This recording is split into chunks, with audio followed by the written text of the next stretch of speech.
We're laughing because all I hear is licking. And I have a question for you, my friend that just came back. You got milk?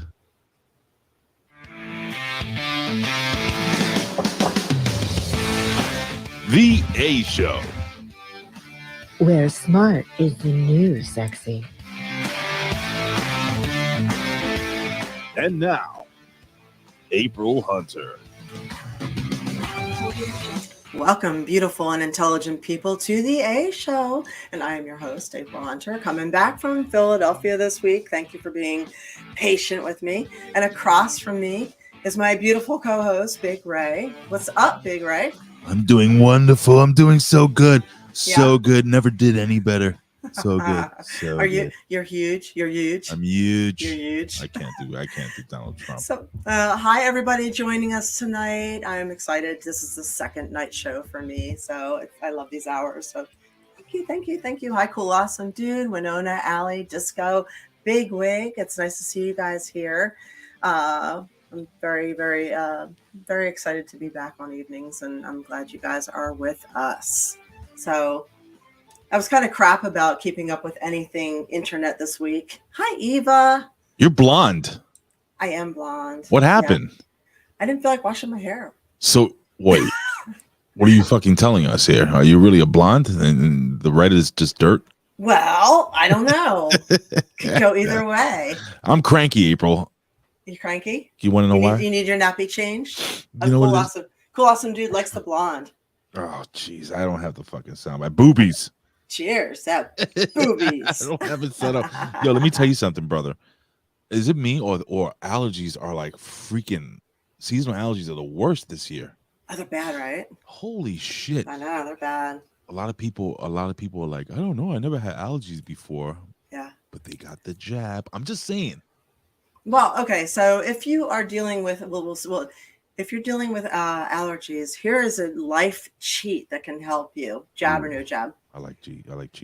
I like cheats too. Here's your cheat sheet. Unless in a relationship, those cheats suck. Those cheats are not cool. But go to a local stand that sells honey and pick up the pollen. So it's granulated. So you do about a quarter teaspoon to a half a teaspoon every day. And that pollen is all the local bullshit in your area. Make sure it's local. Mm-hmm. And that will build up your resistance to whatever the hell you're allergic to. And within a few months, maybe a year, this time next year, you're not going to have allergies anymore. You promised me. I swear to God, it worked for me. So is it like you're building up an immunity and stuff? Mm-hmm. Really? Mm-hmm. Yep. You literally build an immunity. It's actually how vaccines are supposed to work. They give you a little bit and you build up the immunity to it. That is what the localized bee pollen will do for you. Huh. Yep. Yo, what if I do that, April, and I freaking die? I'm coming out. I'm going to haunt you. I don't think you're going to die. You promise? Yes. And hi, Weaver, and everybody else joining us right now. Yo, dude, you look really good as a blonde, man. Thank you. I just every once in a while I have to check in as a blonde and see if they do have more fun. Well, I'm not sure serious they do. That you pulled it off. Like you're good. Like you look great as a redhead. You look great. Have you ever done all like black? Like I have. Yeah. No, I can do that here. I can do it here. It is like a cosplay of Elvira. I have the bangs and the whole thing, so I could break them out and do something different all the time. That's dope.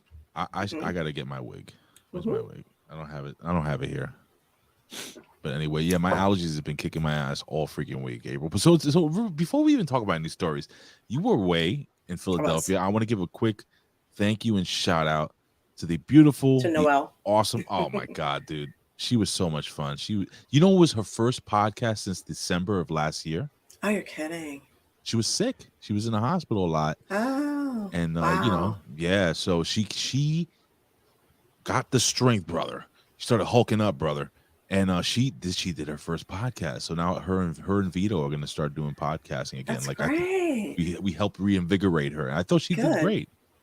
Good. Well, I'm grateful she stepped in. Thank you for asking her to do that, and yeah, she's awesome. Thank you to everybody who is showing up for them that night. I appreciate it. And hi, Disco.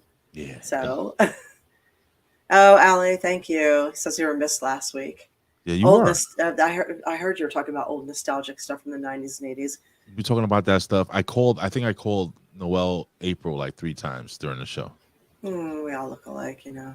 No, we don't. So what So what happened? was the consensus of the favorite 80s and 90s? What were the favorites? Oh, we What were just talking like favorite things, like things that we miss doing.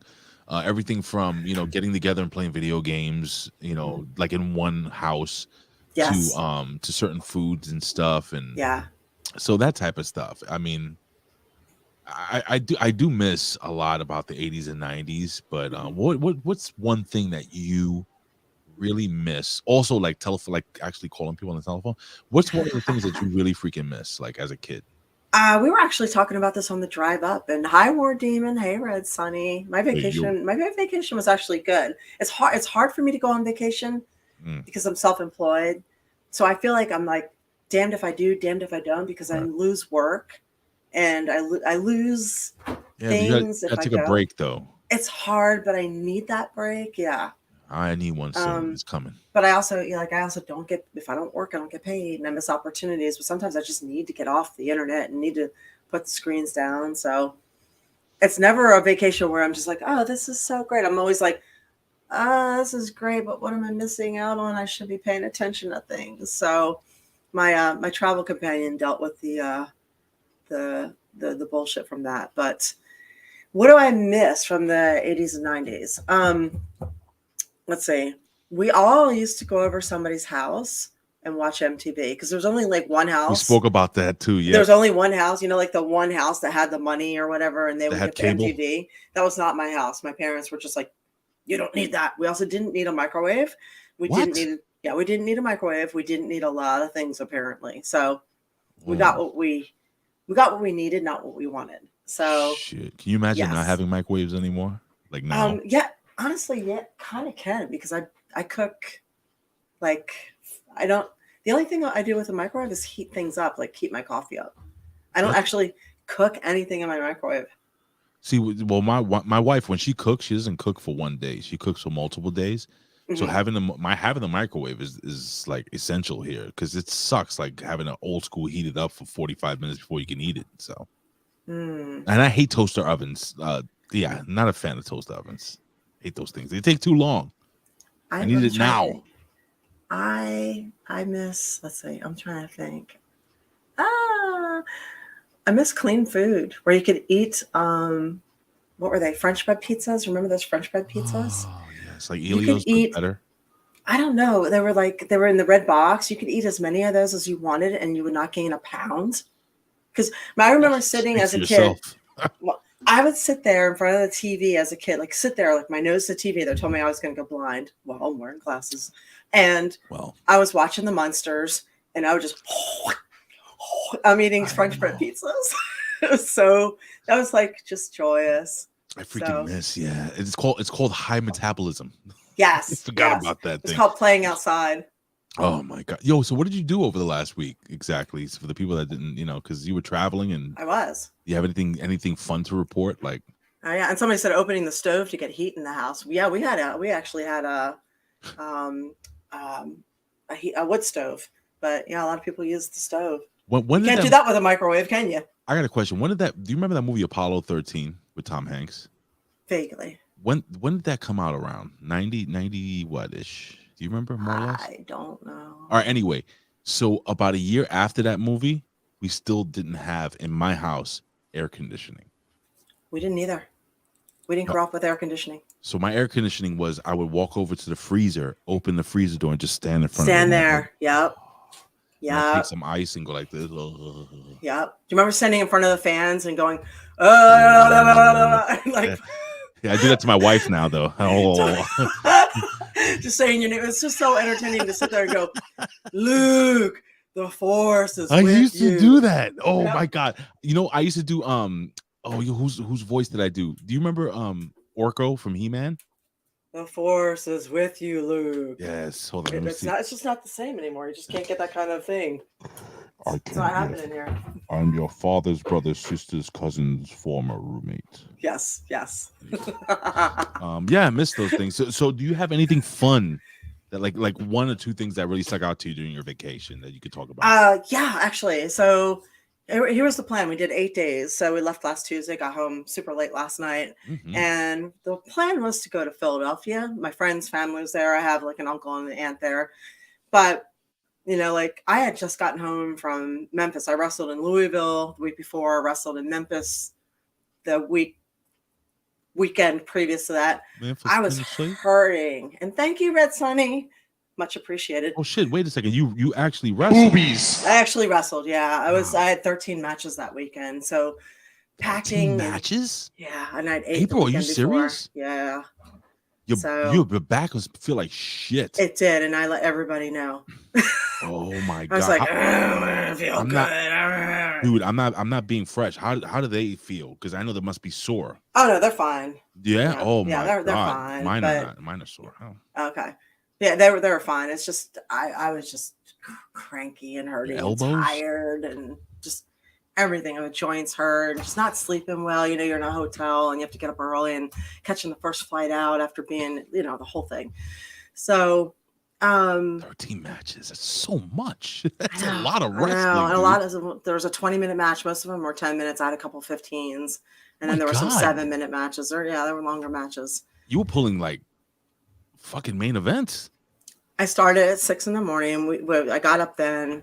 We got picked up at 7:15. I was in the ring by 8 o'clock, and I got done at 7:30 at night. So That I is went insane. straight through. Yeah. So, but no, War Demon, I'm not blonde right now. I'm just cheating. I did one of these because I didn't feel like washing my hair. Oh, that's fine. I got home super late last night, and I was just like, ugh, I just don't feel like it. But anyway, we got in the car. We packed up. We got in the car. I have an amazing house sitter for the week taking care of everybody. So I was able to just not worry about that. We got in and we got, our plan was to stop in North Carolina the first night and then keep going up to Philadelphia the following night. But we ended up stopping off at Savannah, Georgia for a couple hours. Did you see my family? Did you say hi to my cousins? No, well, I don't know, unless they were in the Revolutionary War cemetery. We stopped by there. They go through there too. Yeah. Yeah, that's pretty. It was fucking amazing. Like all the 1700s cemetery with all the dedications to what these people did and how they died and their life's work and it's funny, it was, like here stood, Admiral or General such and such. He was responsible for this, that, and the other in the Revolutionary War, and and the plaque is like this long, and the whole, it's like a family plot, and there's this giant dedication to him, and at the bottom are 3 words, and his wife. Aww. It was a reminder. It's like, we have come a long way. Oh shit, like Gilligan's Island when they were like, and the rest. Yes, You know that? yeah, that was exactly it. And his wife. So that sucks. I know it was pretty funny though. So, but anyway, all these heroes were buried, and we took some pictures, and then we went down towards the waterfront and found some place to eat, and it's like a college town, so we end up getting in conversations with these drunk college girls, and that was fun too. And yeah. How many times did your eyes get tired of rolling them? No, I love talking to young people. I like talking to young and old people. I don't mind. I love old people. I love best. stories. I love old people's stories. I love them, and I love talking to young people and get their perspective on things. I love talking to anyone over the age of 80 because I find their ability to tell a story, their ability to kind of just like draw you in and paint a picture with their words to be like almost like an art form that doesn't exist anymore. And thank you, Chuck. Thank you for my Corgos. Oh, here we go. Hold on. Yeah. Boobies. Oh, there we go. There we go. Knockers. And thank you. Yeah, I never, somebody's cool awesome dude is saying a dream match would have been Renee Michelle. I never did get to wrestle her. I worked with her on a Shine Wrestling event. And we did a couple of pictures together, but I never worked her. Who's the one lady or guy? No, let's say lady. Cheerleader Melissa. That's like your number one. It's hi Morty. What is that? That's Is that a dinosaur? Oh. Where's Rick? Hi Morty. Well, his name is now it's Max now. You changed it for Morty? Yeah. He looks like a Morty though. He looks like a Max. You think so? Yeah. I don't know. But you got to go all the way over. This is my seat. Go on, scooch. Yeah, you gotta move, dude. He's not scooching. Scooch. No, he's not. He's not There scooching. you go, baby. Thank you. So I just wanted really quickly, April. So I don't know if you probably know. Of course you know. I've been doing a little side thing just to add more content to our Rumble and our YouTube and our I Twitch. know. Thank you for that. And I'm gonna tell you guys at the end of the show that I'm gonna do a show tomorrow for about an hour at 12 o'clock, and I have an incredible freaking guest coming on.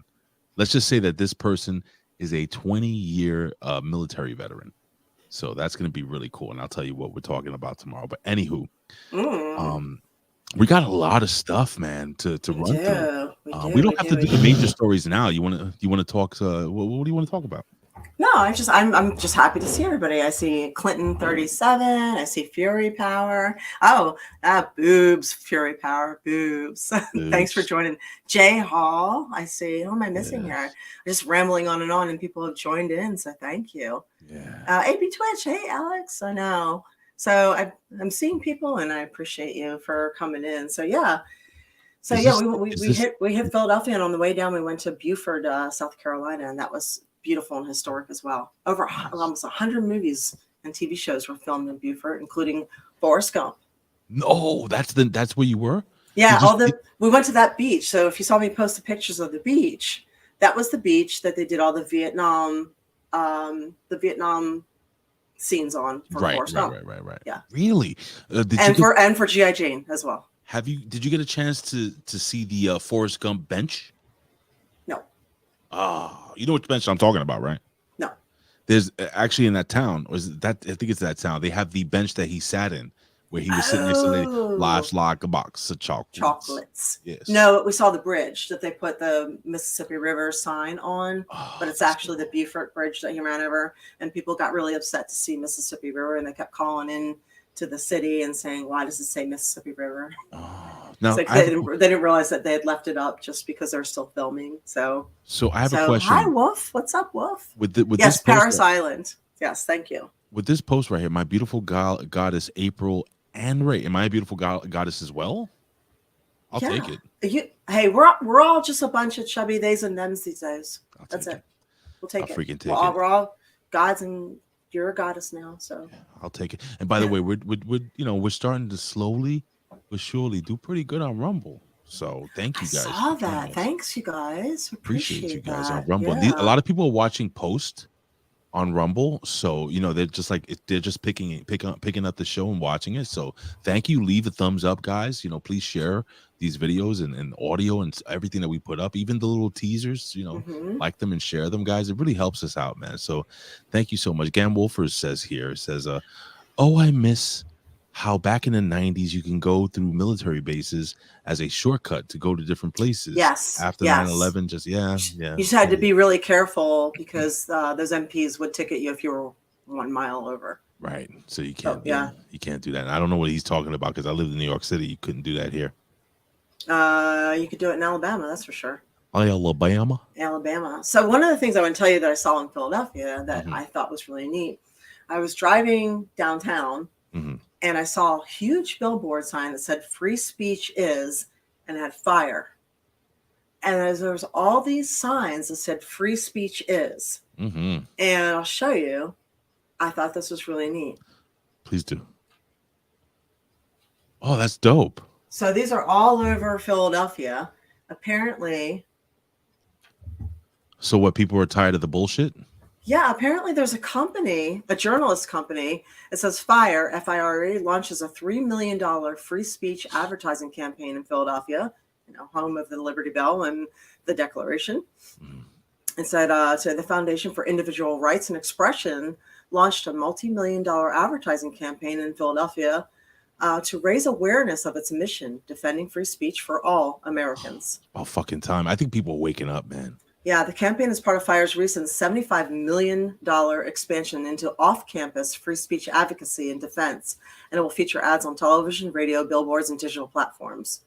To honor the ratification of the First Amendment in 1791 and to celebrate the campaign's launch, this happened in April, I think, FIRE will hold a free cheesesteaks for free speech. So cheesesteaks for free speech. So cheesesteaks? I was hoping it was cheesecakes, but it was free cheesesteaks. Either or, I'm good, dude.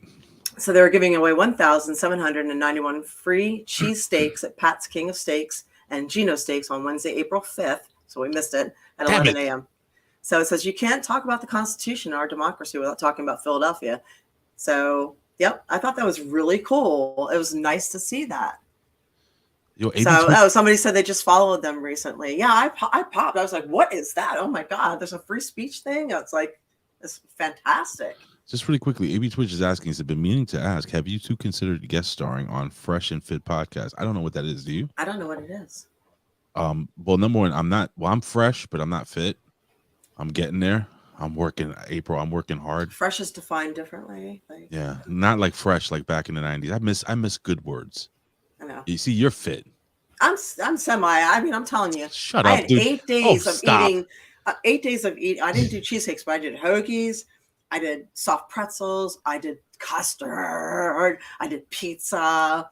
Any kind of carb I had coming to me. Tasty cakes. I did it. So there's some damage done here. Oh, stop it, dude. Not for nothing. I wasn't freaking stalking your shit, but I seen you pop up on my Instagram. You're half naked and you're in great shape, April. Stop the garbage, man. I put a little filter over that.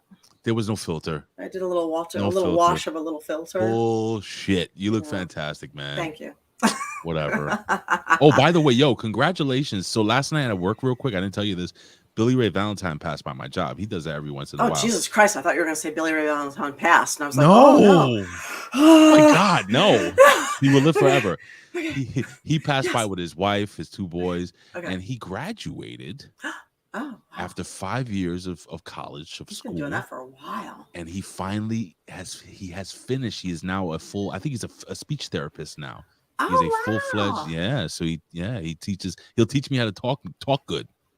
Oh, wow. I'm so proud of him. He's been doing this so long. He's been so tired. Yeah, his wife. I hope he takes a little time off to regenerate. I hope so too, man. He works. I mean, literally, he's like going to classes, doing homework, working, being a dad, being a husband. His wife holding shit down. Basically, his 2 boys are freaking awesome. By the way, love those kids. And his wife is beautiful. His wife and my wife talk. I'm just so proud of him, man. And he is literally one of the best people in the world, legit. Like just a good guy and has earned every bit of what he's got. So I'm just really proud of him, man. I'm so happy for him. Anywho, any stories you want to talk about, or you want to go right? You like my mug? What does it say? Unity. What is that? Oh. Yeah, that's what it says for sure. Does it really? Yeah. Unity. Of course. That's what it says. That's so cute. It doesn't say unt. That's pretty much what it says. Like a Russian, like a German word. Und, ja, und. Oh shit! Wait, hold up the cup. Is the handle a C? It could be. Oh, that is fucking so awesome. See, that might be my favorite word, my favorite swear word. So all my friends, I have necklaces. I have a Scrabble. I have a Scrabble necklace. I have belts. I have mugs. So my friends think it's hilarious to send me various things. I want with University of North Texas on there. I want a cunt cup now. What? That's not what it says. It says what? University of North Texas. Oh, unt. I want an unt cup. That's my favorite swear. UNT. Yeah, UNT. Awesome. Yes. Brother. So yes. So, anyway, congrats to and hi Chowney man. Congrats to BRV. Yes, yes, Winona. It took a minute. I'm honestly, guys, I'm here right now, but my mic, I am so congested. My eyes it's hard for me to keep my eyes open. So I apologize. I have energy. I'm good. Just like I'm hurting right now, brother. So a couple of things we'll talk about today. I know you wanted to touch on the some Miller Lite stuff. I thought that. Maybe here's some things we might talk about if we have enough time. We have enough time. We could go a little extra if you need to too. So okay. We could talk about there's another option. We'll talk about something called human composting. Sharia law with banks. We could touch on the border invasion. What a cashless society actually really means to us.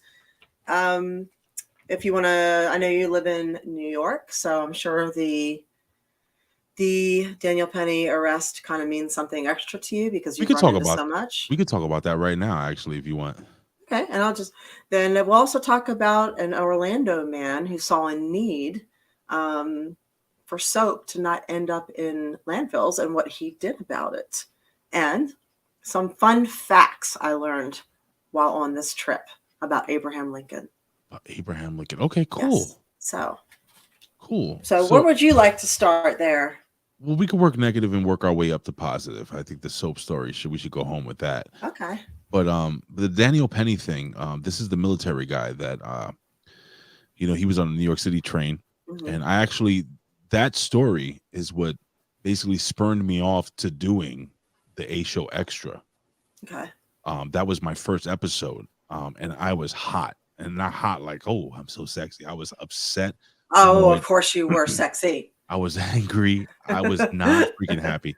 So listen, here's the deal. I've been on the trains, April. I take the trains every single day in New York City, and I've seen this. You talk about it all the time. I talk about it. I video record it, and it's true. You're in this metal tube underground with other people who are crazy, and you're trapped in there. I mean, you have this guy came out, and he was. Apparently, there's several witnesses who say that he was extremely violent. He didn't give a shit whether he was going to die. He wanted to go to jail. He wanted to do life. He said, in quote. He demanded food. He didn't ask for food. And they're coming out. And now all of a sudden his family shows up. And my thing was, where the fuck was your family when you were needing the help? And then I'm trying to put everything into like one quick thing. Anyway, and then also, immediately, as soon as he got killed, they start putting up videos of him when he was a Michael Jackson impersonator, and so pretty and handsome and cute. But that's not who he is anymore. That's not who he was anymore. He had transformed into somebody who really was a violent criminal who had been arrested 42 times, and also with violent crimes against elderly and females, elderly people and females. Anyway, long story short, I tend to lean on the fact that I think that this gentleman who served our country is a goddamn hero, because I would have done the same thing. I have done the same. I hadn't put nobody in the chokehold, but I physically put my hands on people on the trains. I physically pushed people out. I physically have confronted people that have been violent or nasty or rude on the trains. I hope. And by the way, this piece of shit, Alvin Bragg, April, and somebody's asking who we're talking about. We are talking about the Daniel Penny New York arrest after the accidental killing of Jordan Neely. Right. This is on the subway. Subway train. After basically somebody threatened multiple people, somebody former Marine stepped in, put the guy in a chokehold, and unfortunately, the guy who originally did the threatening died. Yeah, and I want you guys look. I'm not trying to put over my little side gig, but go check it out. It's right here on Rumble, right here on YouTube. It's the A Show Extra. It's the first episode, and it's a picture of Mr. Neely being put in a chokehold. And that's the thumbnail. Unfortunately, it's out there. It's scary, but here's the problem, April, and this is something I haven't discussed here on the A Show. My anger lies with the city, the system. Yeah, with the system, 100%. Because it's not the military guy's fault. It's not the crazy guy's fault. It's the fucking city's fault, who are spending billions, not millions, billions of dollars to house illegal immigrants coming into this city, putting them into hotels, putting them into schools. They're protesting. The people, the parents are protesting. And they're like, wait a second, you're putting these people in our schools that we have no idea who they are. Somebody even remarked, I can't remember who it was, but somebody pointed out that blacks have fallen out of favor with Democrats because they've got a new champion to call us champion after, and that's illegal immigrants now. So they're pushing low income housing and moderate income housing out of reach now and giving it to the immigrants instead. As much as people say Trump is a racist and all this other shit, and again, I'm not the biggest fan of Trump. See this picture behind me? This ain't no joke. Like a lot of urban people, a lot of people in black and Hispanic in the hood and stuff, they're starting to support this guy. Oh yeah, I hear people talking about Trump and Robert Kennedy, Kennedy too. Yeah. What do you think of that? What do you think of Kennedy? I fucking love Kennedy. He is an old school liberal the way a Democrat should be. Democrats originally were against corporatism. They were rebels. They were for the people. They were for the underdog. They were humanitarians, and they didn't take government bullshit. And that's the way he is. They were for free speech. They were anti-censorship. And that's the kind of liberal I have always been. I don't recognize the liberals that are out there now. And I love Kennedy. Kennedy is all about freedom while lifting up. I love him. The Democrats don't like him. Those aren't Democrats to me. You know what that shows me? Maybe we should give him a look. He scares them. Maybe we should give him a look. He scares them. He's a moderate. I think he's a moderate Democrat, but honestly, he is an old school Democrat. And he answers questions directly. They ask a direct question, he answers it directly. What is an old school? That's the funny thing. What's an old school Democrat, man? Just what I said. No, I'm saying though, like a Democrat, what is an old school Democrat? Somebody who just does things the right way. An old school Democrat is, like I said, somebody who they're not into corporatism. They're more rebel than anything else. They're into freedom, not censorship. They're not into having all these government entities in bed with all these other corporations, like pharma in bed with the government, or the EPA in bed with the gas companies, like everybody's in bed with everybody else here who is making the same rules. So, I'm going to just really quickly. So Red Sunny says, I'm not into politics. And this is, you don't have to be into politics. I'm actually not into politics either, but I do like to see the big picture going on in my own country. I think something that scares me is I notice a lot of people, instead of, I know you're tired of hearing about politics, but here's the problem. Oh, wait. Ali says old school Democrat is what liberalism should be. It's true liberalism. Exactly. Sure. Absolutely. And I agree with that. But let me just make my point real quick. I think that, instead of avoiding the situation, it's not telling other people how to live.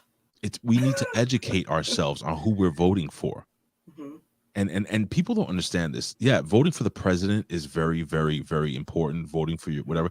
But these little small elections, like your representatives, your district councilmen and council, oh my, they're way more important. They are more important than you would think. Right. So just really keep that in mind, guys. I know you hate politics, but you don't have to love politics to educate yourself on who's running. And oh my God, the government that's closest to you has the most power with you. See this kid right here? You. Yeah. This guy right here, Matt. That guy's a fucking legend. Oh yeah. He's a Hami Media Group original legend. This guy came from nothing, brother. And now he's like the man. He works in TV behind the scenes. He walks all these red carpets now. Awesome. He's just fucking awesome. Man. Awesome. I love, and me and Matt used to do the Impact Attack back in the day. Oh, well, thank you for joining us, Matt. Appreciate it. He's awesome. And he's very handsome, by the way. Just okay. It out there. So I'm going to answer your thing and then we'll move on. I think that situation with the subway is very, very unfortunate. It's unfortunate on so many levels. You're going to have the last line of defense are good Samaritans, basically good people willing to step in. And you're going to have fewer people willing to do that if they're worried about going to jail. So additionally, I think it was very unfortunate that this person died from it. It sucks. It broke my heart that the kid died. So I also think and once again, I find it unfortunate that this city does not take care of mentally ill people. We have a lot of 1 in 4 people have a mental illness, probably more than that. It's approximately 1 in 4. So if you don't know anybody with a mental illness, you might want to get yourself checked. So it might be you. But with 1 in 4 people affected, that's 25% of the people we run across, minimum. So when we wonder why people act a certain way, when we wonder why they respond a certain way, when we wonder why they react so strongly, sometimes you have to slow down and remember this person might be struggling with a mental illness. And sometimes most people don't always know how do I put that, diffuse that or handle that. And mental disorders tend to get worse over time. So if you have more and more episodes with mental illness, especially things like schizophrenia, bipolar affective, they start creating neural pathways that allow more and more scarring, more and more episodes. It gets worse and worse. So we might be seeing the videos of this guy doing all the Michael Jackson stuff, but that might have been before possibly he progressed to being somebody more dangerous now. And I also think the city does tend to cater to people of color. As soon as you have people freaking out, and his family is black, and for some reason right now, just gonna be honest, nobody wants to piss off black people. Nobody wants to say anything. Or trans, black or trans. For some reason, these are the two groups of people right now that we can't say anything about. Whatever they say or do, it's okay. Mm-hmm. Women too. It's sometimes. just the women, it's women just too what it is sometimes. right now. Women too sometimes. Oh no! But, listen, the feminists are out there ready to strike as well. So right, okay. So women as well, but we have to start taking case by case basis. So just because somebody's a white guy doesn't mean they're the devil. Just because somebody is trans or black doesn't mean that they're right. It's got to be a case by case basis on what the actual situation and facts are. Also, I think it's also a case of people who have really fallen into that far left liberal trap of thinking one way and not allowing to open conversation. Weaver says the two groups referred to as woke, right? No, I don't think so, because I know a lot of people who are a couple who are trans, a lot who are gay, who would not be considered woke. Matter of fact, there's a whole thing called Gays Against Groomers. They don't like this woke ideology, and to lump them in with this very outspoken group, there are many black people who are, I wouldn't lump them in with woke either. So case by case basis, and lumping people in as stereotypes or groups or what we see on media just perpetuates myths. April, what I'm going to ask you to do is you might need to back out and back in. I don't know if it's your internet, but you're choppy, and I was checking the stream and it is on your end. So while you're doing that, what I can do is I can set up the next topic. We could talk about the Miller Lite stuff. So while April backs off real quick, guys, I'm going to actually talk to you guys, and we're going to talk to you guys about this whole wokeism, this whole woke gimmick, how it's affected Bud Light. We know we've spoken about this 1,000 times already. Did you guys know? Now people were saying, "Oh, the stocks are up. The stocks are up," and April is back, and she looks better than ever. I don't know where that froze, so I'm sorry. I was just saying, fine. don't lump everybody into one group and assume that they're all one ideology, because that's not true. That's all. Not necessarily. Just because you're gay doesn't mean you're woke. That's it. Very simple. Same with black. And just because you're straight doesn't mean that that you're a right-wing Republican man. You know what I'm saying? It is what it is. I love that cup. I really do. So I don't know if you know this. This is so coming off of this debacle with Bud Light. People were saying, remember I had told you a couple of weeks ago, I was like, people are talking about the stocks being up and stuff like that. Well, my friend, the stocks are not up anymore. They've actually crashed, and they're going down. And at this point, if you look at the U.S. stock exchange, Bud Light, Budweiser, Anheuser-Busch has lost $11 billion, and it's still going down. Now, with that being said, there was a viral video that came out, and it came out in March. And the only reason that it's coming out now and that it's becoming viral now, April, is because it kind of flew under the radar. Okay. So this is a young lady who's an actress, and I forgot her name. God damn it. But anywho, Dank Farrick. Is that her name? Dank Farrick. No. Star Wars bringing up their own swears. Dank Farrick. I was like, is that her running? No. This commercial actually was up in March, and it's actually become viral now. And since then, this commercial has been taken down.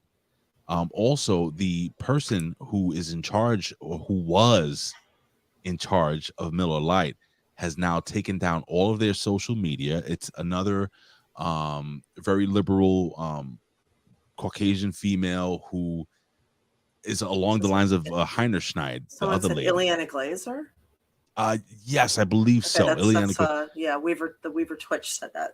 Right. So why don't we just, instead of talking about it, why don't we just take a look at this commercial that's gotten everybody up in a bunch, and I can share this with you guys, and you can be the judge and tell me where you see just a little fucked up. Here we go. Okay. Here's a little known fact. Women were among the very first to brew beer ever. From Mesopotamia to the Middle Ages to colonial America, women were the ones doing the brewing. Centuries later, how did the industry pay homage to the founding mothers of beer? They put us in bikinis. Wow. Look at this shit. Wild. It's time beer made it up to women. So today, Miller Lite is on a mission to clean up not just their shit, but the whole beer industry's shit. Miller Lite has been scouring the internet for all this shit and buying it back so that they can turn it into good shit for women brewers. Literally, good shit. How, you ask? Ladies, take it away. First, we turn the bad shit into compost. Then we feed compost to worms, push out beautiful fertilizer. That good shit helps farmers grow quality hops, which is then donated to women brewers to make their own really good shit. But there's definitely more shit out there. In your attic, in the garage, in your parents' basement. Send any shit you got into Miller Lite, and they'll turn that into good shit too. Oh. So here's to women, because without us, there would be no beer. Okay.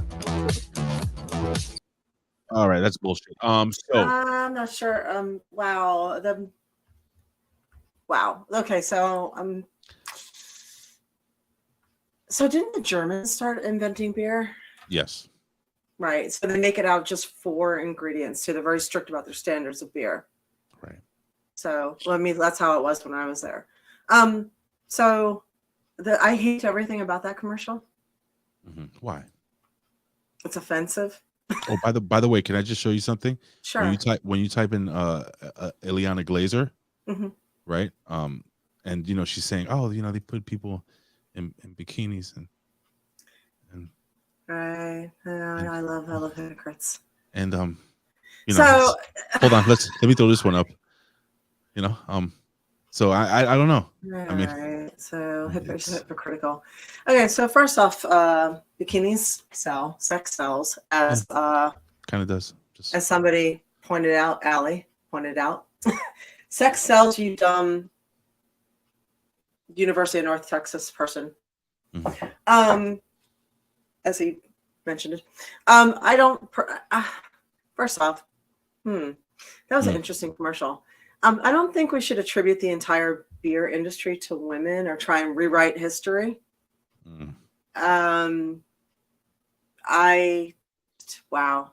so many things wrong with that commercial. I don't even know where to start. And I don't like the commercial at all. And it also insinuates that just because a woman, I know where you're going with it. Go ahead. It insinuates because a woman is in a bikini that she can't actually do anything else. All she's good for is just laying around in a bikini. Do you think these women? I've made a living in a bikini, but I've also written books.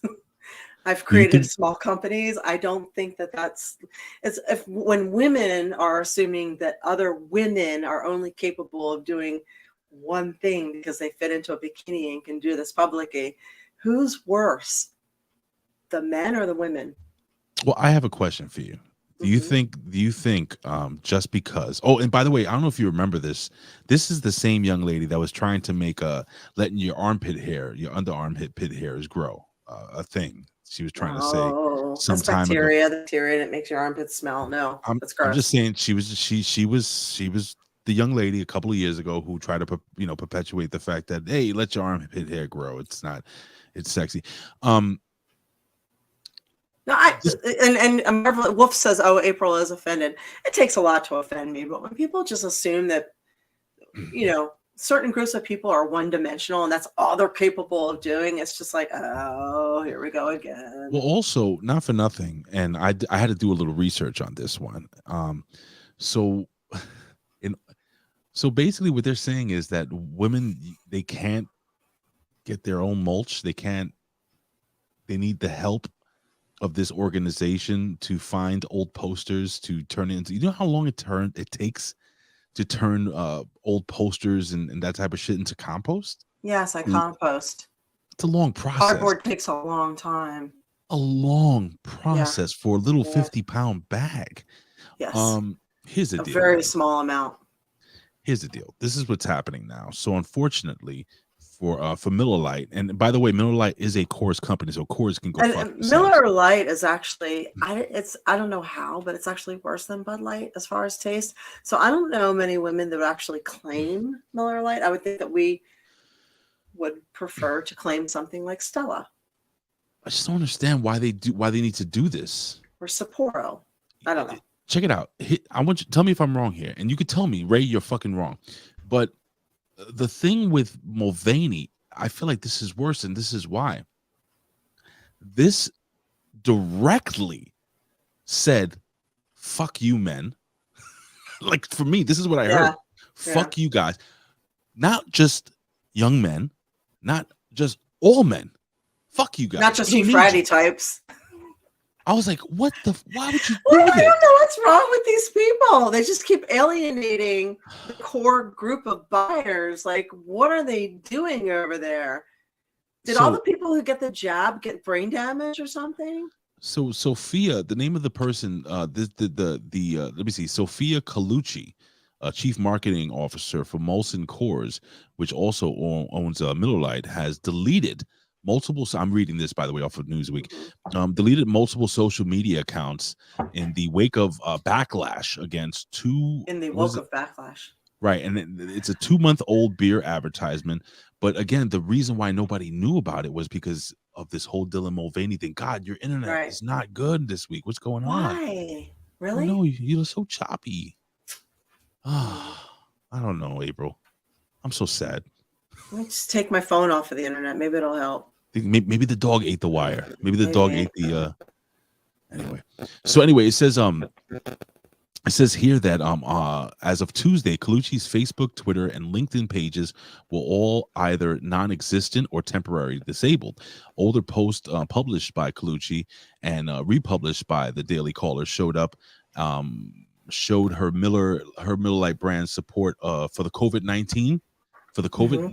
It's like the same person. The COVID-19 vaccine, in addition, her own complimentary statements towards comments made by former President Barack Obama in wake of George Floyd death. So she was a George Floyd, St. Floyd supporter. So if you look at it, her and the other young lady, Heiner Schneider, are two of the same people.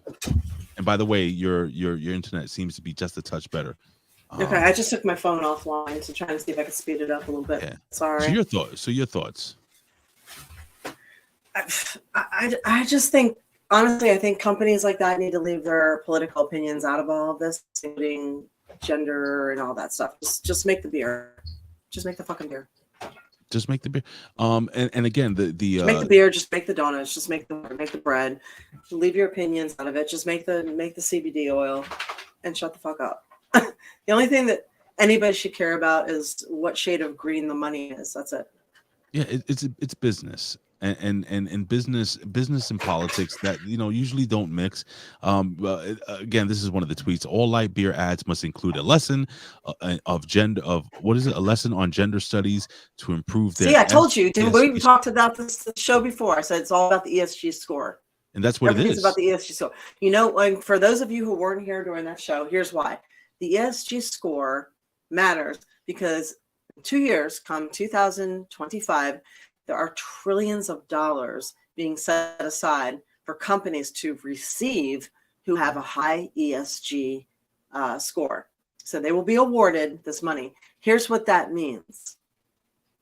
If you want to boycott a company, they don't care. They can run their business any way they want. Kind of like TARP 2008.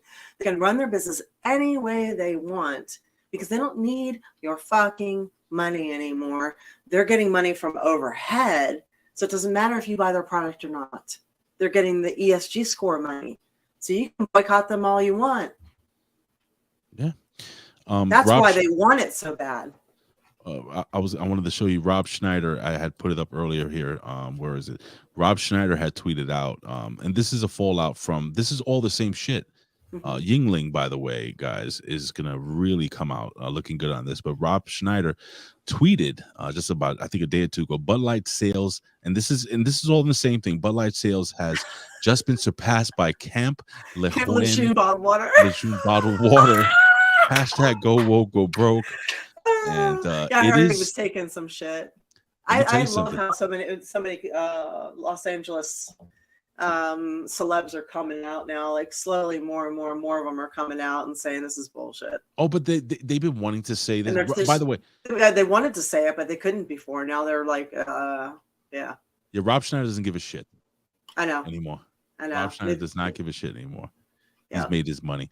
Anywho, so your closing thoughts on this whole beer fiasco, because I'm sure it's gonna develop, and who knows if these beer brands are even gonna be around after this. I don't know. They'll be around. They've been around forever. They're gonna be around. They've dealt with all kinds of stuff.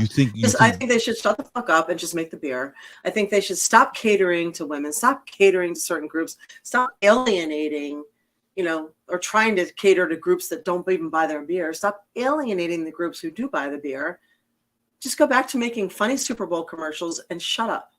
Bud Wise. Yes. I missed that. Was that? Exactly. There you go. I like this. How much money do companies make off of ESG scores versus general consumers? Not much. Well, it depends, but not really much, man. It really affects. You know who it affects, guys? It affects the truck driver that delivers the beer. It affects the bar owners that actually run small businesses out of small towns, even big towns here in New York City that purchase all these beers and have to give them back. So a lot of people losing their jobs, a lot of people getting laid off, all to look good in the eyes of a very small group of very, very radical liberals, and it's sad. It's very sad, guys, in my opinion. Speaking of that, well, we'll touch on this. We'll be real quick on a couple of things so we can go fast. But I don't know if you guys know this. I know, right? I don't know if you know this, but are you familiar with a lot of banks doing Sharia law banking? Have you heard of that? What the hell is that? No, tell me. All right. So a lot of banks are getting in bed with, hang on. They're now banks have to be compliant. A lot of banks have to be compliant with Sharia law. So according to Islamic banks in USA, Sharia law compliant banks must offer products and services that are interest-free, trade-related, with genuine need for funds in its purest form, ethically directed funds, which cannot be provided for pork, liquor, pornography, gambling, or anything else that Islamic law considers unlawful. Really? So there is a big rise of Islamic banks in Main Street, USA. And these transactions all have to comply with Sharia law. It's a legal code of Islam based on the Quran. And a lot of big banks now are racing to become Sharia compliant. And it means something. Sharia finance means something. So I'm wondering if this will actually affect Americans more than we realize, since kind of Sharia law goes against everything that we are. So, and can you guess which bank is the most Sharia law compliant of all? Which one? Just take a guess. Ben Hameen's bank? No. Your law. Chase. Chase. That's my bank. They are listed on the Sharia. Yeah, no, Chase is mine. Chase, they're listed as one of the Sharia compliance. So now, obviously, free speech, OnlyFans, Las Vegas, any kind of online gambling, certain kinds of food.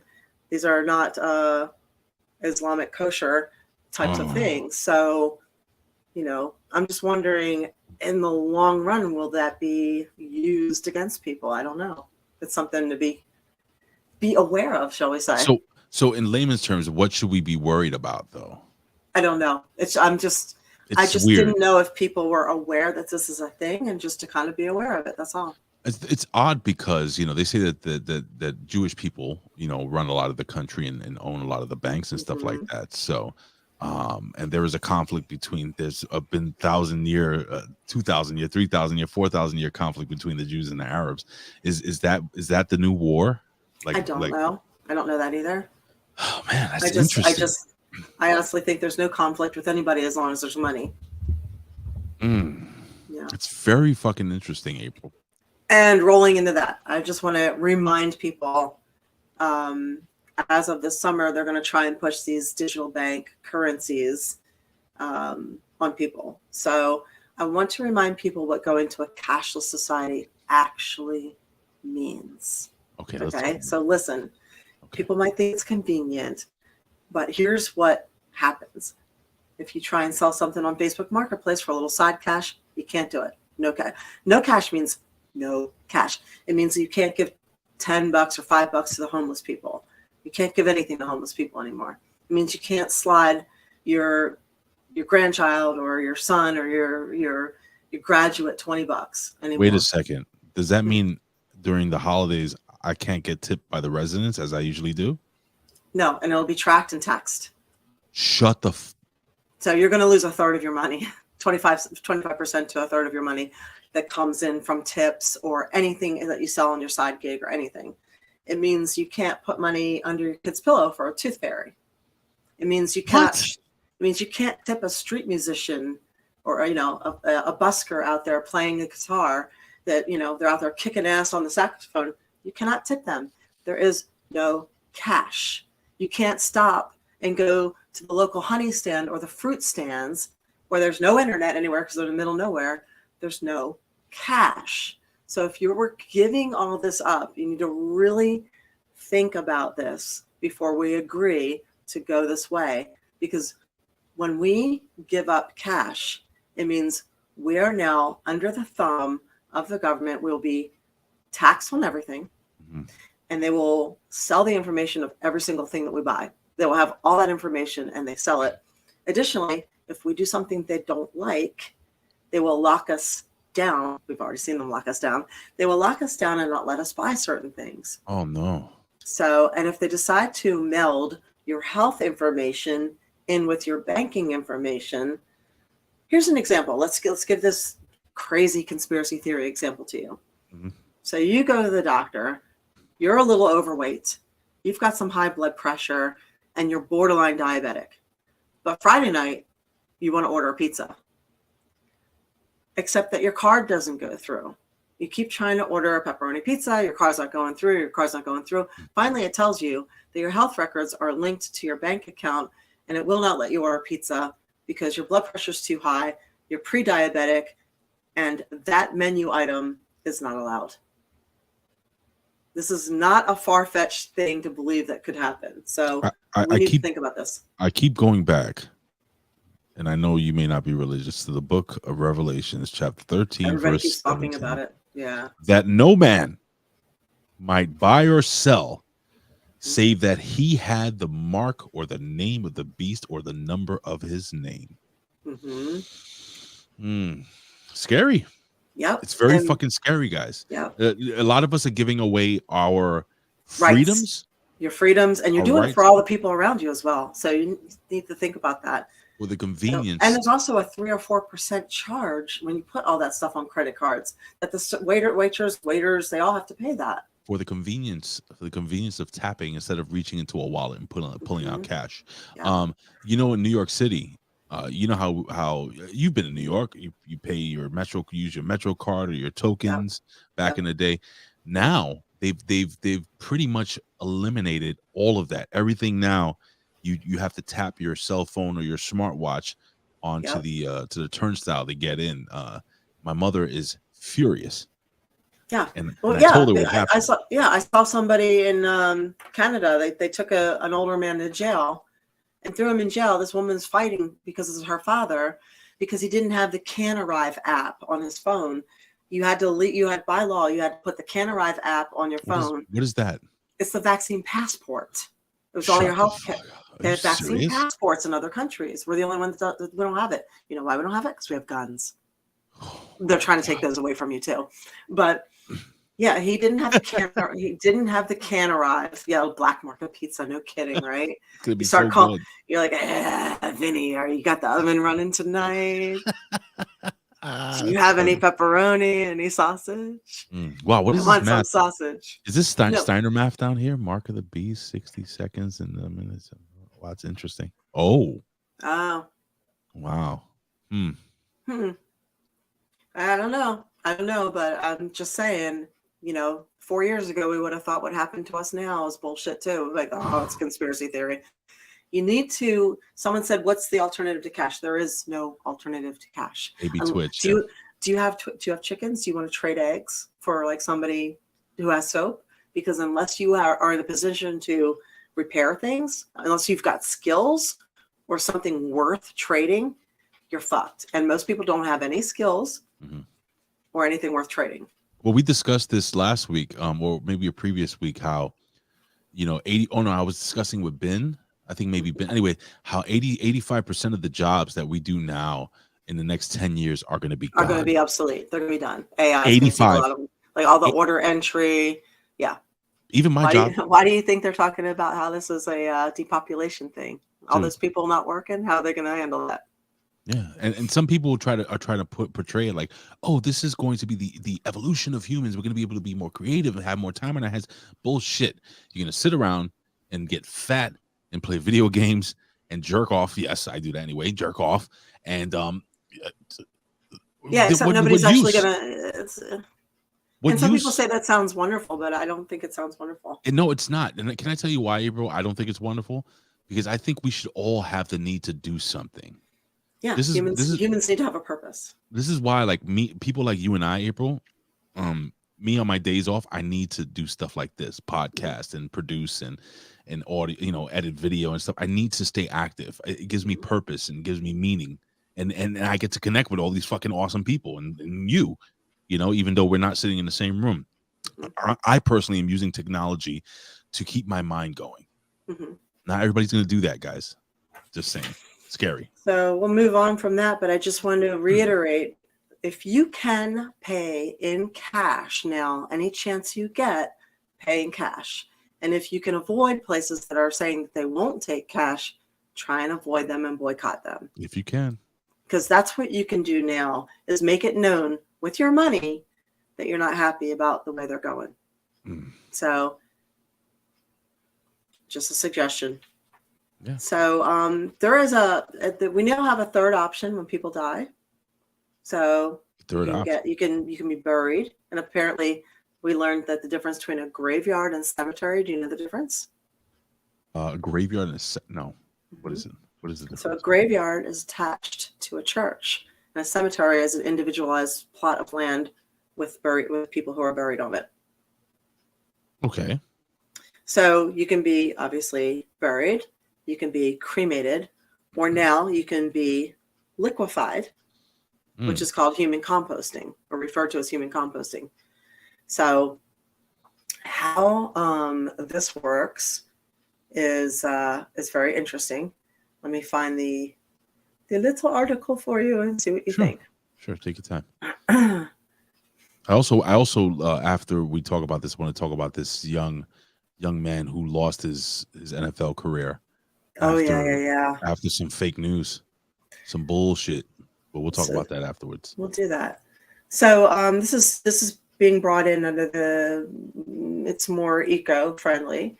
So the funeral industry is working to expand choices, and more states are working to legalize dissolving bodies in water. So until recently, we only had the two choices. So the green burial movement has questioned the energy and resources required of these burial and cremation methods.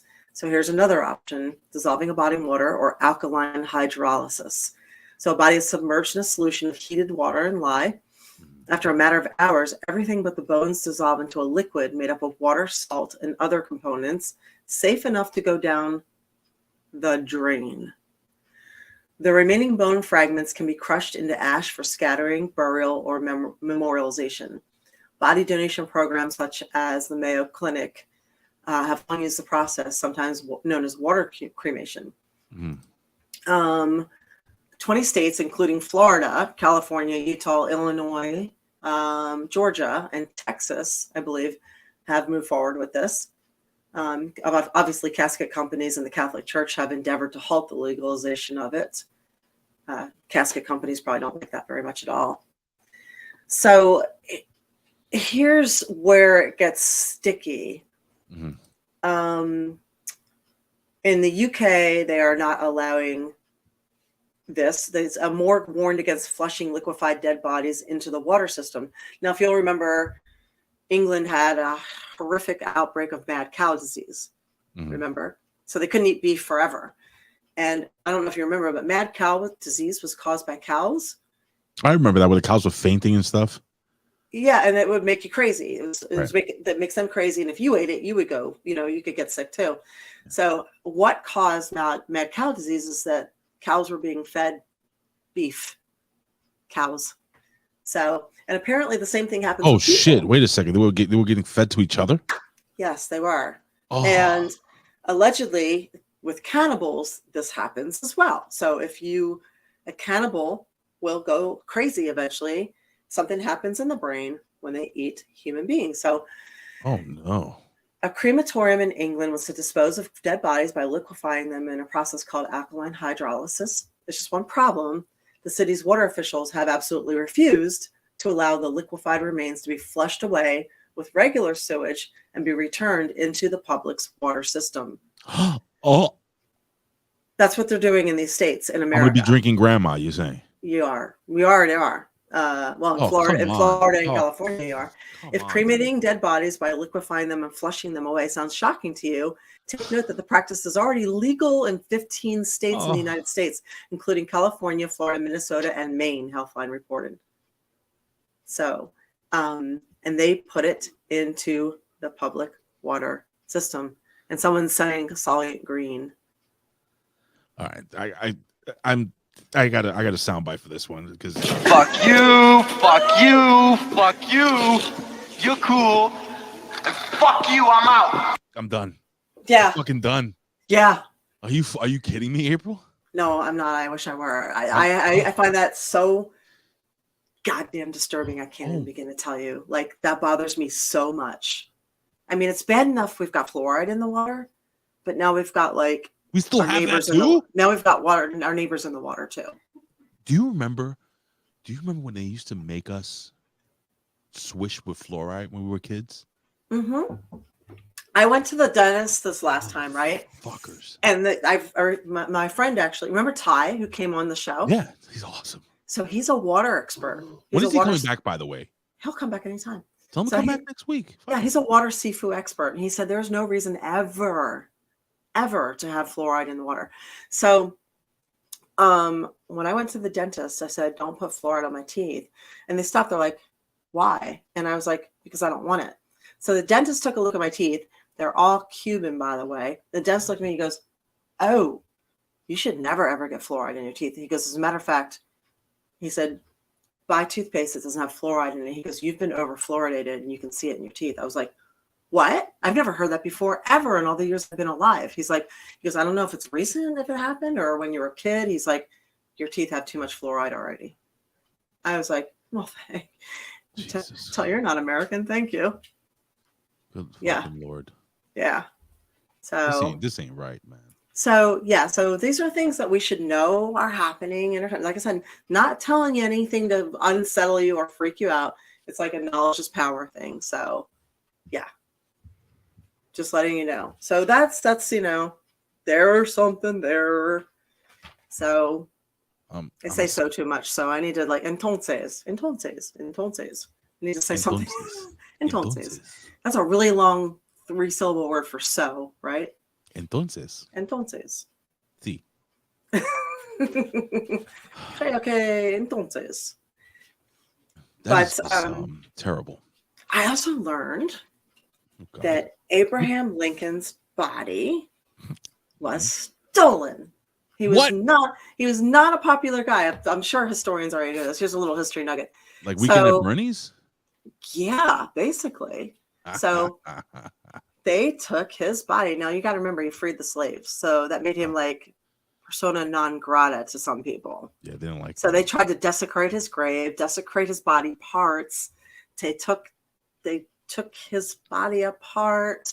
They stole him, had to recover him, and eventually what they had to do is put him in like a mausoleum type of thing and encase him in cement with steel so people couldn't steal him.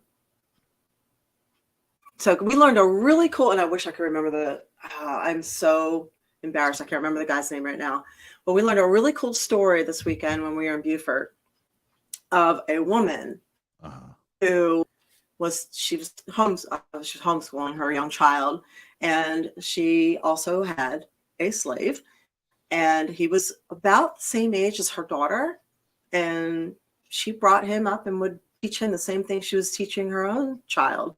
So they would get educated together. She taught them both to read, to write, to do math, everything. And that was, I don't know what year this was. I'm going to say 18. I could be wrong. Very early, though, obviously. And slaves at that point were forbidden to read, write, speak their own language, all of it. But she educated him the same way as she educated her own daughter. And he went on in life he ended up working on the water, getting a job. The people that on the boat didn't know he could read or write. He organized a coup, ended up being able to take over the boats, bring the boats back to the Union Army, because people didn't know he could read the maps or read anything, read the signs, nothing. He just didn't say anything. Right. So he brought the boats back, and as a reward for bringing them back, Lincoln awarded him a whole thing of land for him, his family, everything. And then when the lady got older and she couldn't take care of herself, he came in and took care of her until she passed away and ended up buying her house and memorializing it. No way. Yeah, I'm botching that story and making it really small, but it was like a really cool story in that, if you treat people well, it comes back to you, kind of thing. It does, and vice versa. Yeah. So. And vice versa. Yeah. So I thought that was kind of inspiring. Very cool. You have one more positive story, right? I want to say that for the very end. Am I right? Sure, if you want. Yeah. I want to talk about this quick little story here. It's not actually a little story. It's a huge story. Okay. I'm going to play a quick little part of a video that took place about 8 months ago. And I want you to see how they perpetrated this young man first before we find out what happened. Okay. Is that fair? Yeah. And by the way, if you're listening, please look us up on Patreon, The A Show, or stay in touch with us. You can find us on Twitch, The A Show. There you go. Yeah. And we're also on Instagram. You can find us at The A Show Official on Instagram, and also on Twitter. We're underscore at underscore The A Show. So come check us out. So this is a young man who he was in college. And you know what? Let me let this young lady tell the story. And we're going to see, like I said, how I believe this kid should not only sue Inside Edition, should sue all these major news outlets, or should personally sue Stephen A. Smith, in my humble opinion. Let's check it out. New details today in the story of a young woman accusing an NFL kicker and two of his former college teammates of raping her. Her lawyer is now sharing this exclusive video with Inside Edition of the woman showing her injuries. Jim Murray has our report, and we warn you, some viewers may find the details upsetting. Before I continue this, I'm going to let you guys know something. A lot that came out after this video and after this kid lost his job with the Buffalo Bills as a kicker and everything, you're going to be really upset when you hear it. But listen, watch this. Okay. It's the first video of the bruising Jane Doe says she suffered at the hands of former Buffalo Bills punter Matt Araiza and two of his college teammates. She says she took the video the day after the alleged gang rape at a Halloween party at this house near San Diego State University. Here she is in costume that night. He took me into the room and I was pushed onto the bed face first.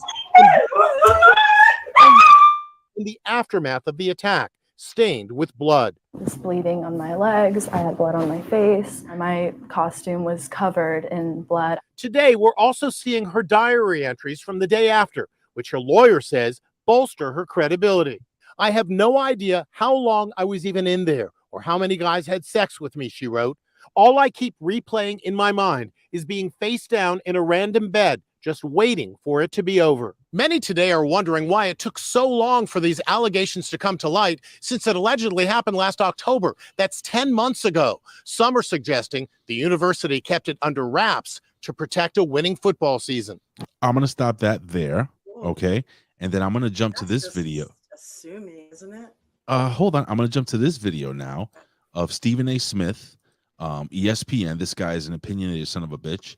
And I want you to hear what he has to say, because there's all a reason why I'm showing you this real quickly. Is this one of the things that where I said, you know, women, this goes back to what I said earlier. Sometimes women say things and people just believe and they can do no wrong. Wait until I tell you what really came out of this. Okay. Here we go. I'm going to show you the video right now. Yeah. Now, this is Stephen A. Smith giving his godly opinion on what should have happened to this young lady. Here we go. Those details that they were aware late July, it happened now in late August. How do you believe the Bills look now? Bills don't look good. Bills don't look good because when you hear the details, we're hearing it now. So it's fair to surmise that if the general counsel for the Bills spoke to the lawyer of the alleged victim, then you had that information and those details before a few days ago. So the fact that you had those details and you waited this long to act, that's a problem for the Buffalo Bills. As a result, it becomes a stain to some degree on the NFL, not the league office. I'm just talking about the NFL shield, because we're talking about an NFL team, even though this is a player that had happened, that allegedly had happened while he was in college at San Diego State. Yep. My point is that even though it happened at San Diego State with a college student allegedly, while he was in college, the bottom line is he was a member of the Bills. And once he was a member of your organization and this came to light, you were supposed to act immediately, especially since your general counsel brought it to you. It's not like some coach got the information and then went upstairs to the general counsel and doesn't know what happened. No, the general counsel for your team brought it to your attention after speaking to the lawyer of the alleged victim, and this is what happened. You dragged. All right, I'm going to stop it. So now, here's the deal. This went on and on for weeks, almost. Okay. Are you still there? All right, you're a little frozen, but all right, you're back. So now, with all that being said, now it just came out, all the information. Nobody's really talking about this part. Now it's starting to blow up. On Tuesday, his 23rd birthday. This is Araiza. God, he's so young. Yeah, he's a baby.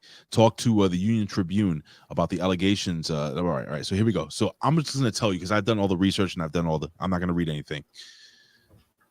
There is video evidence, multiple people at the party who said Araiza wasn't even there. Really? He wasn't there at the time of the alleged rape. And also, now there is video and evidence allegedly resurfacing of the young lady. Number one, she was 17 at the time. Oh, okay. Right. So this is the problem. But here's the deal. There is video from the night before where she was at another college party stating that she was 18 years old. There is also video and evidence of her running around the party saying, "If you don't fuck me, then you're a faggot." End quote.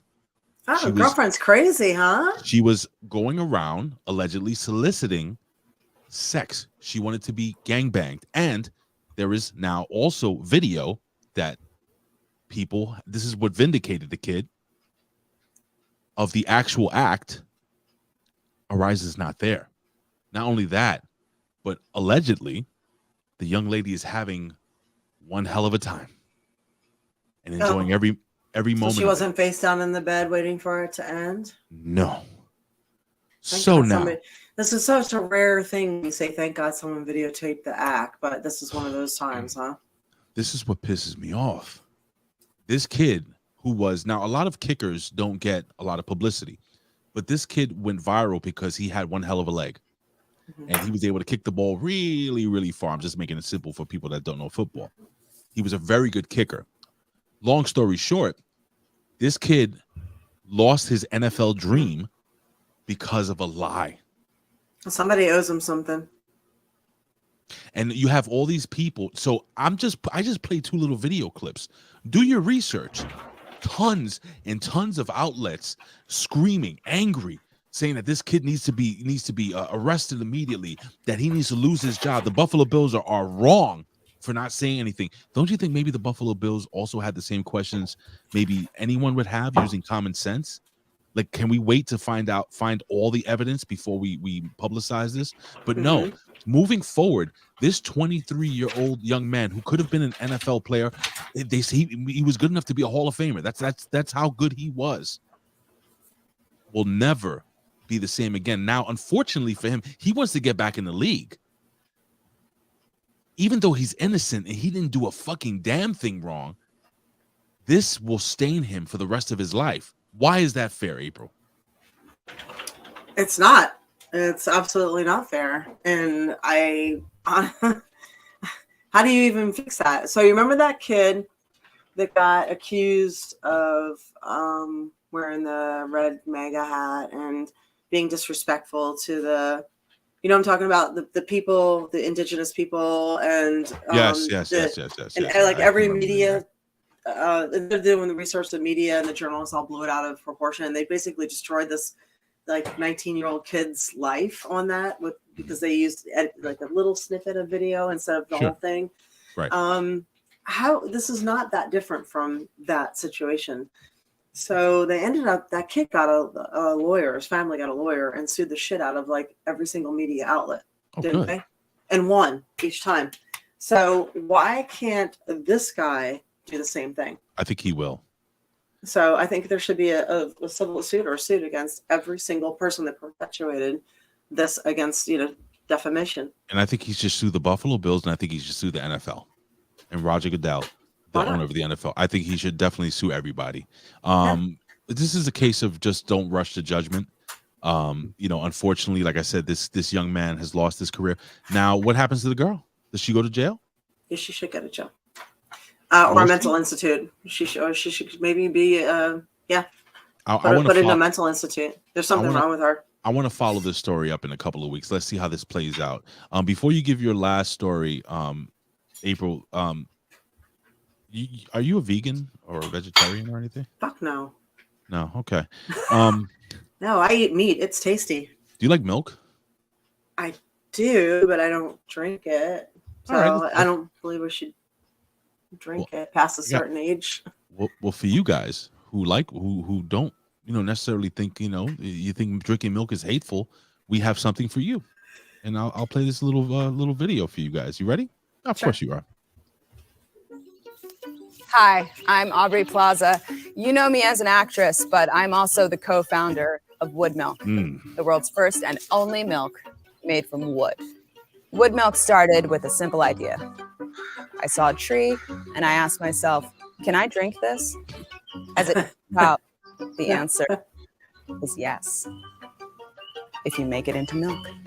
Here at Wood Milk Orchards, we grow our trees the old-fashioned way, right out of the ground. And we're certain our eco-friendly, artisanal, free-range wood milk will be the only milk you'll want to drink for the rest of your life. Why? And because you want it. Because you want that wood as your milk. Damn right. Our wood milk is bottled right here in the forest, which locks in the flavors like oak, cherry, maple, and of course, mahogany. And if you can't pick your favorite, that's okay, because they all taste like wood. Now, how milk is born. Not born, exactly. More like squished into a slime that's legal to sell. If a tree falls in the forest, can you make milk out of it? Now it's time to enjoy the fruits of our efforts. Not fruits, wood.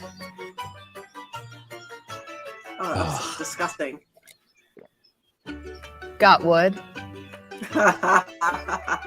Is wood milk real? Absolutely not. Only real milk is real. Then what did I invest in? I want you to really. So, did you pay attention to the end of that? Which part? This part. I will play this one more time because this is very important. Is wood milk real? Yeah, this is what it's about. Is wood milk real? Absolutely not. Only real milk is real. Then what did I invest in? Yep. You know what she's getting at, right? Yeah, she's talking about all these nut milks and all these fake milks. She's also talking about all these guys that are dressing like chicks, like Dylan Mulvaney. Oh, really? Really? I thought she was talking about all those weird nut milks that people are drinking. So there's a controversy going on right now. It says there's a war in the dairy aisles. I'm just reading this off of one of the articles here. The latest shot fired by Aubrey Plaza of White Lotus, which is a great show, by the way. Anyway, it says that's good. It is good.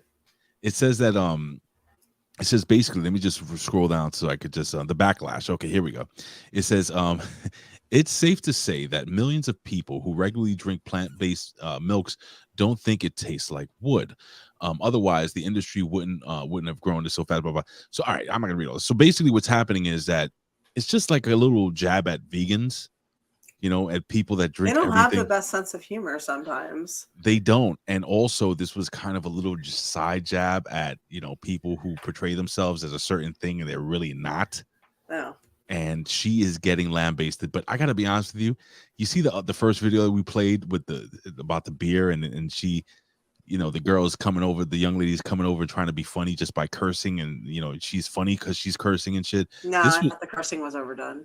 I thought this was pretty fucking hilarious. That was funny, actually. Yeah. I think it was smart. I think it was creative, and I think it kind of brought across a really, really good, fun thought process. What did you think of this little gimmick? I thought it was great because I kind of just laugh because they've made milk out of everything at this point. Just like, why not wood? Why not wood? Right. Because what is almond milk really? I don't know. I've done the almond cocoa almond combined milk. The reason I've done it is because I'll make shakes from it, and it lasts longer than fresh milk. So it's just simpler. But if I'm gonna drink something, I'm not gonna drink that. It's just use it as my base to make shakes with. A lot of people are angry because we're drinking cow's milk, eating meat, and so on and so forth. But you've seen the video of the people. We have drank cow's milk and eaten meat since the minute the humans roamed the earth. Sorry, you don't get to be angry about it. I'm just saying, man. People throwing themselves in front of trucks and almost getting run over. You seen those videos? No, but if you want to rape the earth of nutrition and bugs and the ecosystem by planting endless crops.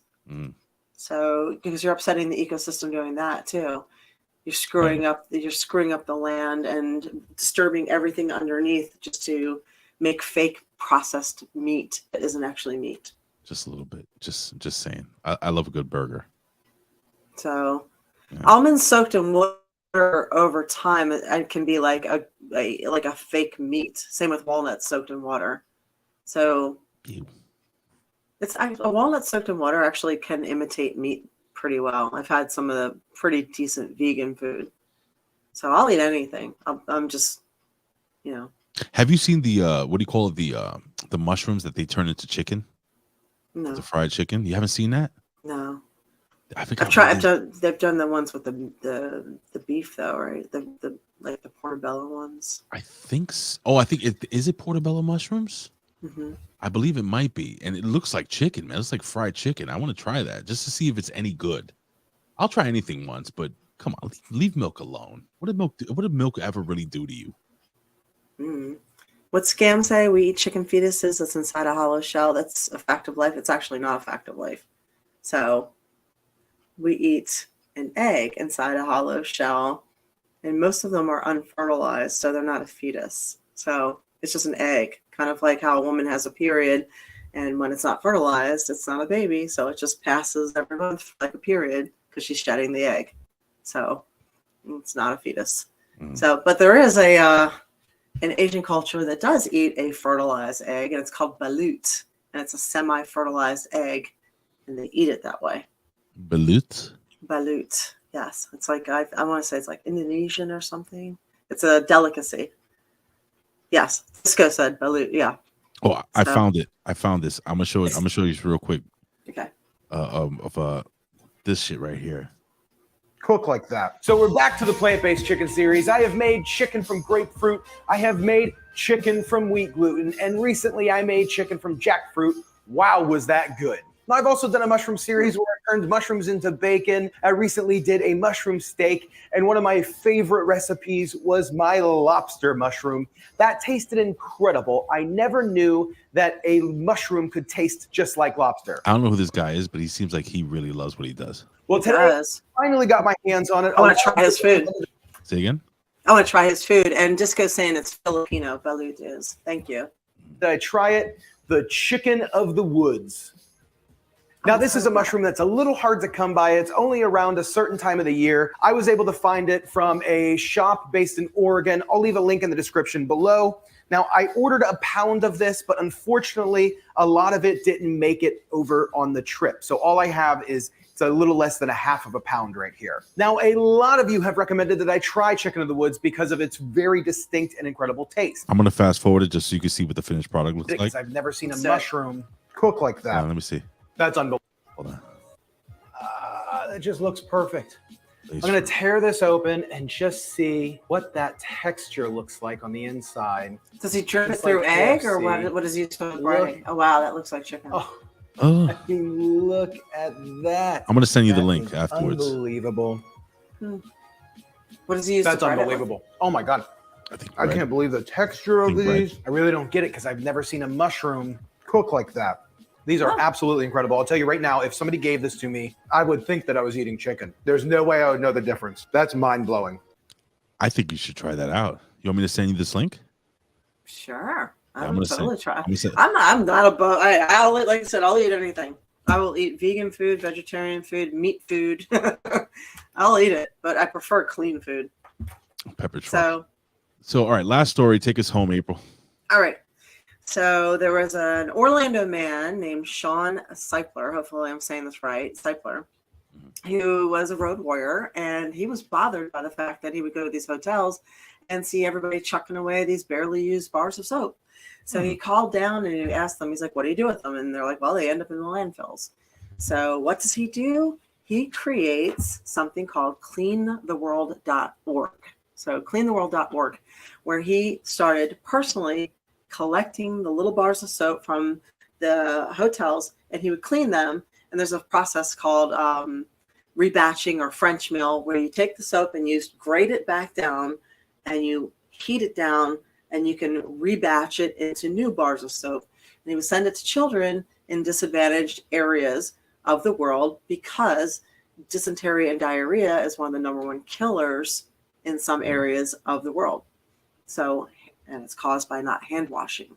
So the hand washing, clean hands, will cut down on that by 50%. So he has single-handedly sent more bars of soap, and like the hotels like Hilton, Marriott, Walt Disney Resorts, they were the first ones that got in on it. They started collecting to recycle all the bars of soap. So he filed a patent, or not a patent. He filled out information with the Bill and Melinda Gates to have them sponsor this program, and said it was rejected with literally 8 hours after applying. And then they said, don't apply again for at least 3 years.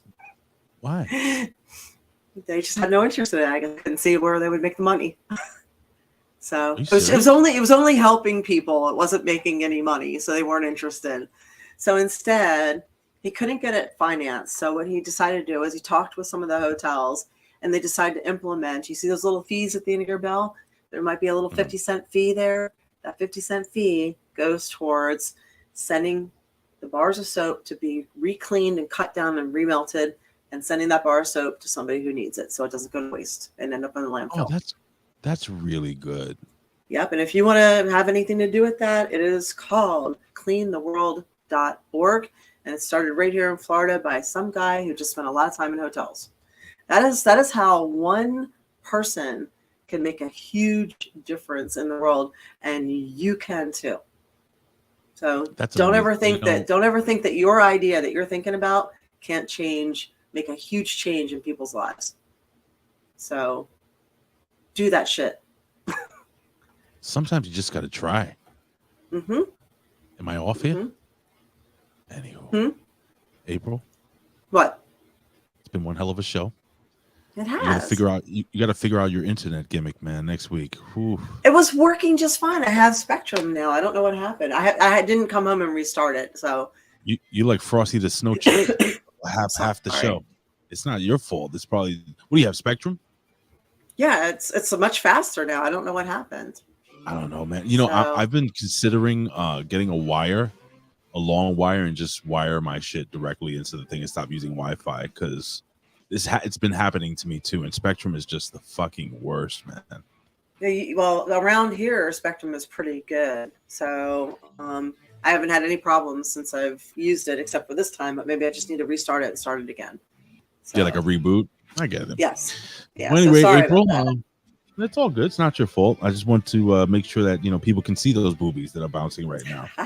So, there you go. it's not. Yeah, no kidding. Boobies. What knockers?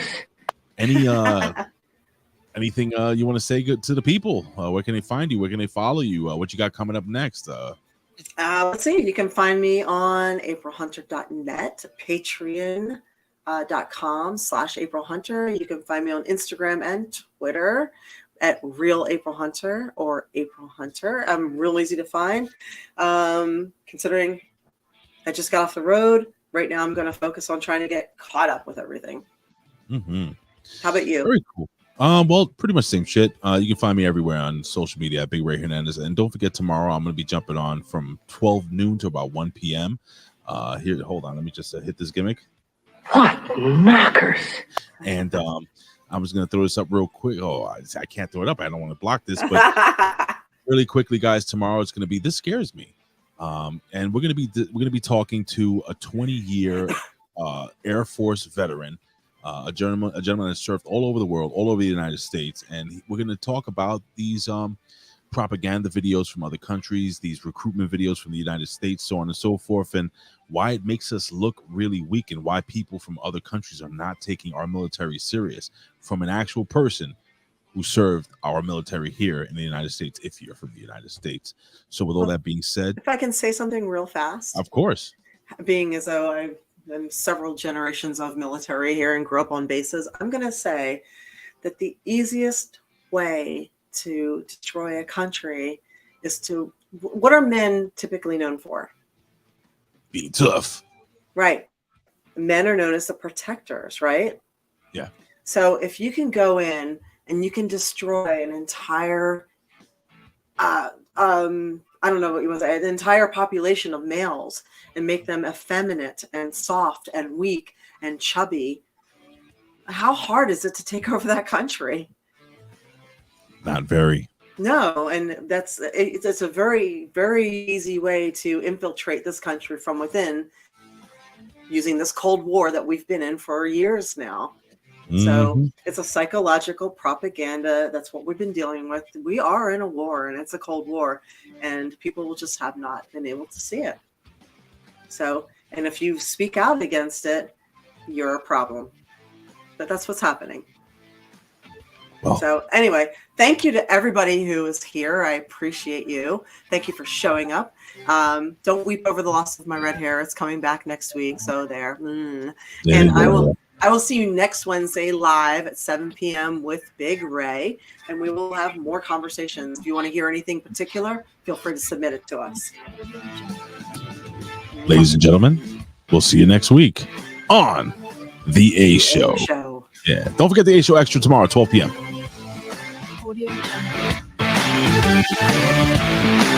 Bye, guys.